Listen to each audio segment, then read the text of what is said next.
Now over to the multiverses. Because and technically the Walking Dead is a multiverse. You have all the shows, and then the comic book is and the TV shows are like alternate versions of each other. In the pro wrestling world, we've got the Pro Wrestling Multiverse. And yes, I came up with that term. I haven't heard anybody else use it yet. I'm wondering if it's going to be like some of the other terms or other things that I've said before that I noticed later on other people start using. Like, I'm not the one. I didn't come up with the distinction between sports entertainment and pro wrestling, but I do remember being somebody several years ago who was making a lot of distinctions on the old Wrestling Rantin channel that there's a difference between what WWE does and stuff like Lucha Underground and stuff like that, and then stuff like New Japan and Ring of Honor, which is more straight up pro wrestling shows. And I have since now heard that repeated by a lot of people out there, which I don't remember hearing a lot about that before. Again, I didn't invent it. There's other people that have made the distinction and talked about it too, but it's just interesting how those things get out there. The term cinematics, I remember last year when the cinematics really started in earnest in WWE especially, and then some stuff in AEW, that people were calling it all kinds of stuff, and I remember saying it was cinematics. Dude, these aren't wrestling matches, these are cinematics. Now every time I see them do a new cinematic, like the one they just had, now I see everybody's calling them cinematics now. I'm like, I don't know if that came... Now see, I don't know, I don't think that came from me. I don't think they got it from me. I think it just kind of got out there. So like my, smart minds think alike. I don't know, but it's just funny. So but this one I'll definitely know. If the Pro Wrestling Multiverse becomes a term that is used a lot, I'll definitely know that people have been ripping off my stuff. There is one other YouTuber that used to rip off my stuff all the time. He had a bigger channel, and then I would watch his stuff, and he would say the same shit I would say, and I'd be like, really, really. But yeah, it's pretty cool. It's okay though. But the Pro Wrestling Multiverse went into high gear this past weekend. New Japan had the Resurgence show. You had Will Ospreay showing up, talking about people in AEW. You had Jay White talking about people in AEW. You had the Guerrillas of Destiny, who are New Japan wrestlers, facing off against the Good Brothers, who were on a New Japan show but represent Impact and are frequently on AEW. So they're all over the place. Then you had Andrade El Idolo, who's in AEW along with Kenny Omega, but having like this alternate universe in AAA down in Mexico, where he challenged Kenny for the Mega Championship. And the biggest story coming out of that is that Ric Flair showed up. And apparently the rumors are that Flair didn't ask to get paid. He just did it because this is his future brother, his future son-in-law, I should say. And it was a shock. Flair got in the ring and did some 72-year-old man chops and a 72-year-old man figure four on poor Conan, who's been getting beat up a lot lately. But that was a shock to see. It's amazing if you go and listen to the video. Or watch the video from AAA and how the announcer, I think it's Hugo Shemitovich or whatever his name is, he just loses his crap when Flair comes out there. It's amazing. It's fantastic. And also apparently part of that, Charlotte was there, not on camera of course, but she was behind the scenes because she was supposed to apparently have been announced for a match in Charlotte, North Carolina for WWE at a house show and didn't show up. And the fans started chanting, "We want Charlotte," for poor Vicky, ASH, whatever her name is, superhero girl, and Rhea Ripley's match. It's just times are changing, man. The numbers aren't quite there yet, but the tide is definitely turning. We are what's old is new again, because the thing about this Pro Wrestling Multiverse is it actually is not a really new concept. It's kind of an old concept. Again, for most of the people who are talking about wrestling, I know came in majority WWE fans, came in probably around the Attitude Era or afterwards, and they have only known wrestling to be Vince McMahon at the top with the WWF/WWE. There was a world of wrestling for decades and decades before Vince McMahon.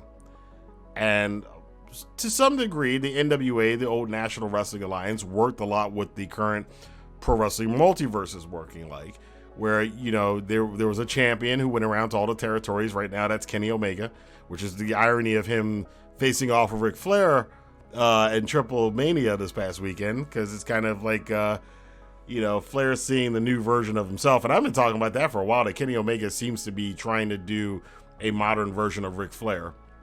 Not persona-wise, but at least what he means to the business, that he is the number one wrestler, he is the top dog, he is the guy that is going to be the champion and represent all the different territories. The same thing happened with Flair back in the day.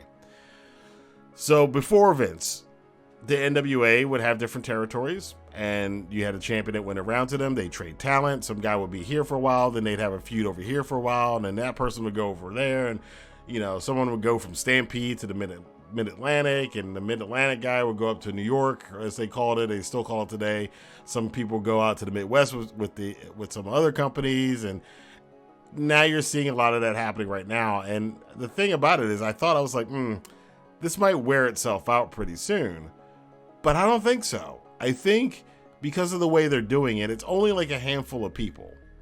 It's only like a couple of guys are crossing over, and they're taking their time with this Bullet Club Elite thing, because we've seen Jay White confront Kenny Omega now.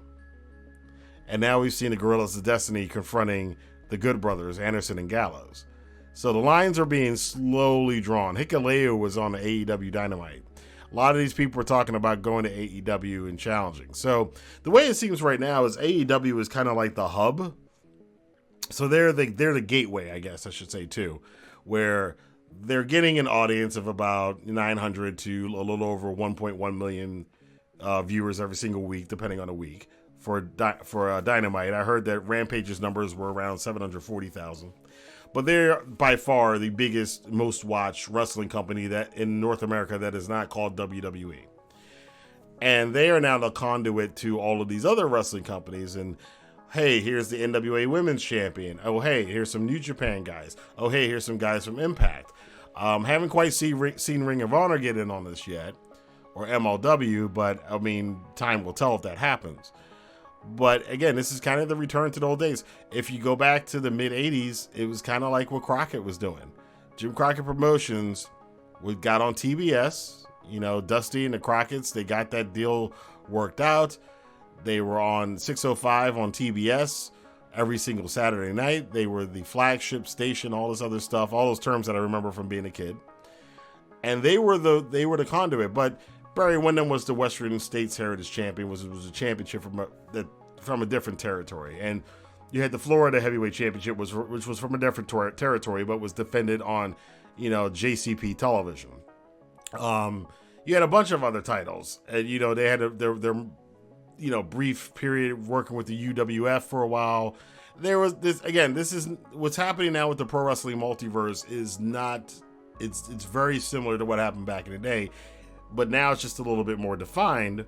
And because I think the wrestling world and geek culture in particular is very much right now into multiverse kind of things, I think this is the perfect opportunity, the perfect time that wrestling does this. It's one of these instances where wrestling is in sync with what's going on in the rest of popular culture and entertainment. So, which for a while it hasn't been in sync with it. Some people still aren't in sync with it. But hey, we'll see how that works out. So, but things are starting to ramp up. I think this Friday coming up with Rampage, whatever happens, if it's CM Punk, if it's Bryan Danielson, it's all kind of hinging on that. And that's probably going to be the springboard to whatever else is coming up. So that's a big, it's working.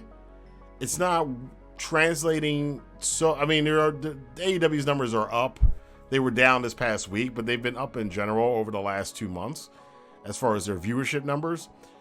Impact hasn't seen much of a viewership bump, neither has the NWA or anything like that, but I think this is all of a process, and as time goes on, I think more people get into it. The problem with the wrestling industry, though, is that there's so many fans who are just dedicated to WWE and refuse to watch anything else that it's a hindrance to the industry. This is why I constantly say that as much as Vince has done for the wrestling industry, I think he's done more to over the long term kill it. He did it well for himself and made himself a lot of money, but now the WWE is on a creative downslide and has been for a very long time now, to the point you've even got John Cena questioning the creative in WWE out loud in public. I mean, really, come on now. John Cena's the flagship boy for the company is questioning the booking style. Not looking good over there. Triple H is rumored to be in the doghouse right now, trying to get out.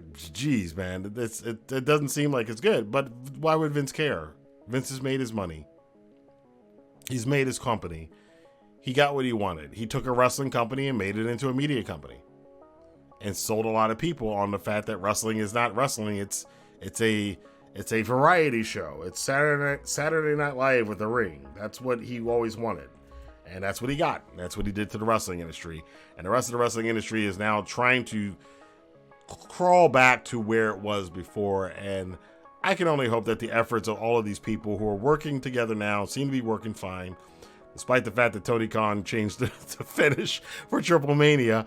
But those things aside, I'm hoping that it works. I just hope for the benefit of pro wrestling as a genre. The only way it's going to live is if this happens.